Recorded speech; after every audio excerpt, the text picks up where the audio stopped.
Isn't that funny? You make all these little tiny decisions, and then on the day you're just like, give me the helmet! Let's go.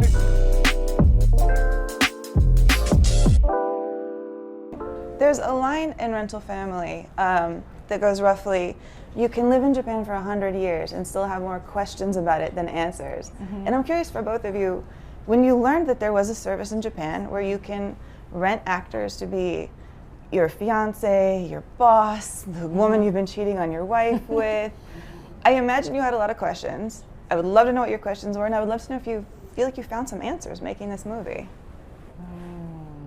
So the question is, you'll never know? What are some of the questions that came up when you heard about this? About there being a rental family agency? Yeah. I thought it was unique because we don't really recognize that in the West as being, some kind of need or service that you fill that's considered legitimate. In Japan, I learned that because there is a population of people who have such need to fulfill because they're lonely. Their social interactions are limited to certain times in their life when it makes sense to be out in public or not be out in public. And that there are certainly people who, like anywhere you go, they all have that basic need to feel like I belong. I have someone who cares about me. And even if it's only temporal, if only for just a little while, it does really give back to people in a way that surprised me.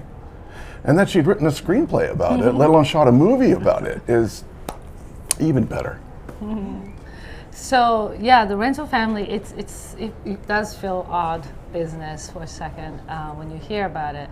But the business actually been around since the 80s. The first time was when all this crazy idea came. But it actually, like he says, it's like it built a community, right? Like that you don't have a people to lean back and ask questions, and you just get to hire somebody, and they'll play whoever you want to play. And there's like a community of people who kind of comforts the clients, and vice versa, because the actors also gets comfort by being in this, playing all these roles. So I think there's like a great phenomenon in that world. And there's always odd parts that people may ask, but I think as long as everybody's having fun and a good time and you feel good about it in that time, and great, and you can. And there's an acceptance of that. It's okay to pretend for a little while. After all. Well, I imagine people who work in film, and Hikari, you are also an actress. You do believe there's good catharsis in pretend. Yeah. There's all kinds of catharsis in pretend. All kinds. That's true. Well, Brendan, you're playing an actor who moved to Japan and is having some trouble getting your career going. I felt like in the beginning of the movie, you guys were having a lot of fun filming Brendan walking through Japan, showing how hard it is for you to fit in. Even the furniture in your house seems too small for you. I'd love to Welcome to my life. in general. Right. This guy's big guy. Scars to prove it. That's right. How fun was it shooting your toothpaste commercial that your character did? Oh, come on. That was a dream come true. Because in the 90s in LA, it was really popular to sneak off to Tokyo and go pick up a chunk of change for, selling whiskey or ballpoint pens or in copy machine. Brad did that. Or in my case, I did a still photo shoot for, I won't name the brand, but for Blue Jeans. And I got a check for an amount of dollars, and I needed it at the time in my career. Yeah. And it was like getting a gift or something. It was under the table. No one will ever see that. Was the conceit behind it. But everyone was pretty much who was offered these jobs was sneaking off to Tokyo to go and make a little extra chump change. But now everybody has the world in their pocket. It's not so stigmatized anymore. So we shot a movie about it. Yeah, and then the commercial in your tights. Oh, right, that. In my unitard. Yeah, your superhero multiples and muscle suit and no, that wasn't a muscle suit. We didn't put anything on there. It wasn't, no. It wasn't. He looked really good, isn't it? Yeah, with the big. It went through so many designs. Yeah. Fittings rather. I don't know how many designs did it go through? Many? Many. Many? Before you even start putting on, I designed a little bit, and this it's gonna, the colors. We want pop the tees, and like, the big headpiece was actually took like 6 months to build it, because I just keep saying, no, I want it exactly this way. It cannot be this way. Isn't that funny? And You then, make all these little tiny decisions, and then on the day you're just like, give me the helmet. Let's go. You have 1 day to shoot. That's always tough. I'm like, we spent 6 months building this costume, and then we have like 6 minutes to shoot it. Yeah, let's go. I would buy toothpaste from your superhero. Oh, thank you. Thanks, I that's care awesome. about your oral health. Thank you. You're welcome. Somebody does, finally. Well, I'm curious though, what kind of research did you do for this world? Well, he did his own, but I did also. Hold on, let me see. Thank you. Sorry, I'm melting. Okay. Oh, look at that. You're still taking care of him in front of a course. camera. I mean, Always. he's my family forever, right? Right. Yes. Always. Always. For the research, I interviewed.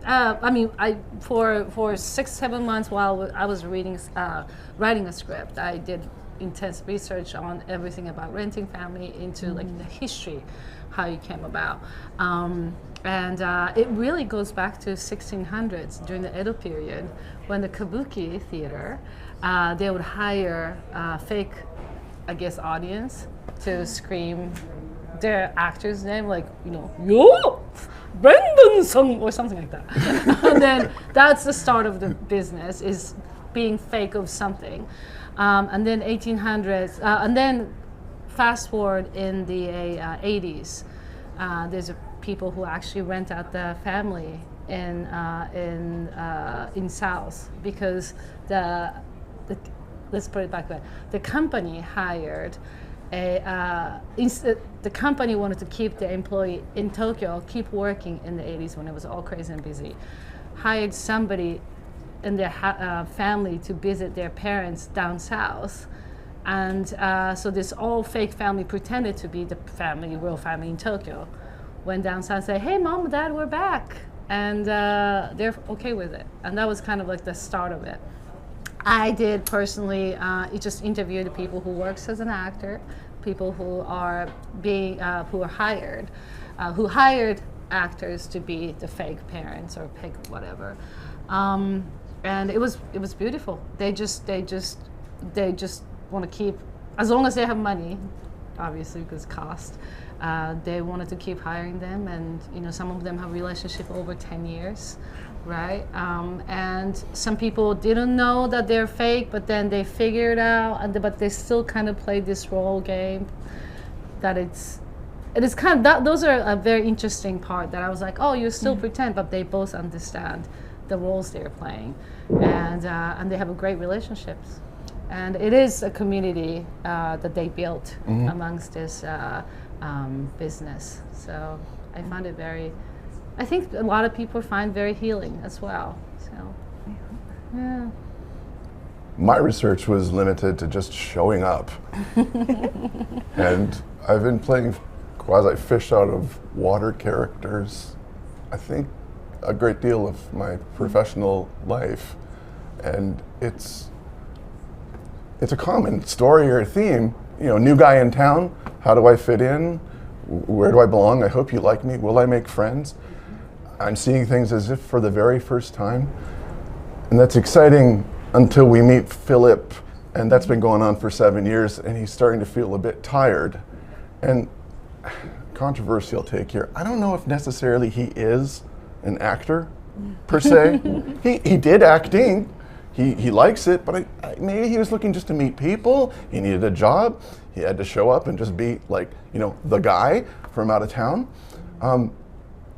The point is that he's left something behind, and he's going towards finding a solution to the problems in his life.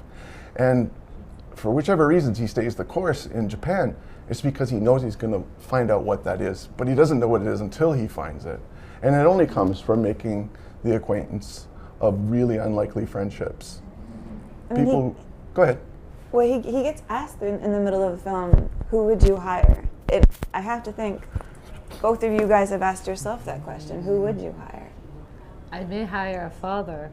actually. I didn't grow up with a father. Yeah. And that's actually the research or the story of the little girl comes from my own little experience, because my mom used to lie to me all the time. Yeah, my mom told me my father was dead. And then he pointed at the television at one point and says, "That's your father." And there was a very famous actor, very handsome actor on television, and I believed he was my father. Wow. Yeah. I was going to say a sister. Ooh. I'm the fourth of 4 sons, That's right. so I know all about competitive eating. It's my one joke. Enjoy.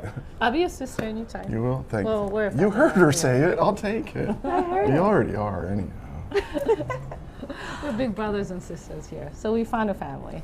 Yeah. It's the family that you have is what your family is. Mm-hmm. You know, Yep. that one, not necessarily when you're, we all know this, that we're born into, but we collect these relationships over our lives, and the ones that we hang on to Yeah. are the ones we find along the way. That really is about our movie, and that's what the theme is that found family. You know, it doesn't matter if you're related to your mom or dad, or, I mean, it is important, but some people are just so too stressed about, oh, my mom is this and she doesn't do this, or he's this way and I can't fix him. You can't fix anybody, right? So why don't you hire somebody to just, you know, play along and then see what happens. And it's okay. Or as make long as movies you're where happy. you can figure it out too. Yeah, exactly. You know, as long as you're having a great time, as long as you're happy in the moment, that's all that matters.